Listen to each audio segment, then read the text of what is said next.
Greater Hyderabad municipal corporation council సమావేశంలో తీవ్ర గందరగోళం నెలకొంది. బోర్బండ కార్పొరేటర్ బాబా ఫసియుద్దీన్ సంచలన వ్యాఖ్యలు చేశారు.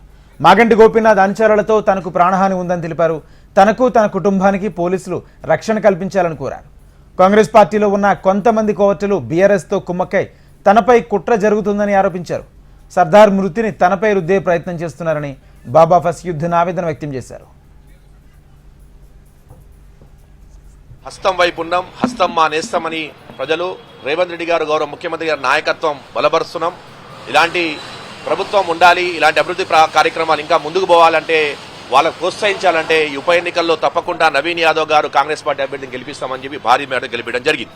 అయితే దాంట్లో భాగంగానే ఎన్నో రోజుల నుంచి గతంలో కౌన్సిల్ మీటింగ్లో కూడా చెప్పాను, అంతకుముందు కౌన్సిల్ మీటింగ్ చెప్పడం జరిగింది.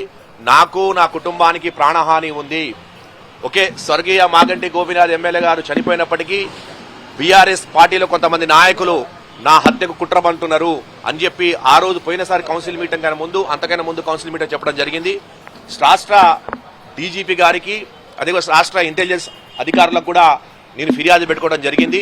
ఎందుకంటే మా బోర్బండ డివిజను ప్రాంతం మొత్తం కూడా ఎక్కువగా అన్సోషల్ ఎలిమెంట్స్ ఎక్కువగా ఉండే ప్రాంతం, అక్కడ ఇబ్బందికరంగా ఉందని చెప్పి ఎన్నోసార్లు అర్జీ పెట్టుకోవడం జరిగింది.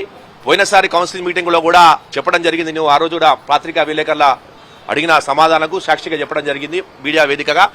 నా ప్రాణానికి హాని ఉంది, బోరబండ డివిజన్లో అన్సోషల్ ఎలిమెంట్స్ ఉన్నారు, ఒక కుట్ర కుతంత్రం జరుగుతుంది, వెంటనే నాకు భద్రత కల్పించాలి, వెంటనే నా కుటుంబాన్ని భద్రత కల్పించాలి అని చెప్పి ఆ రోజు కూడా చెప్పడం జరిగింది. ఈ రోజు కూడా ఒక 19/11/2025 మొన్న 19వ తారీఖున, ఈ నెల 19వ తారీఖున మా ఇంటికి, ఎందుకంటే అక్కడ బోరబండలో ఎన్నో బీఆర్ఎస్ పార్టీ నాయకులు కుట్ర కుతంత్రాలు చేసి, ఎందుకంటే ఆ పార్టీకి వచ్చాను కాబట్టి బెదిరింపుల పాల్పడి ఎన్నో కుట్ర కుతంత్రాలు చేసినప్పటికీ కూడా భయపడకుండా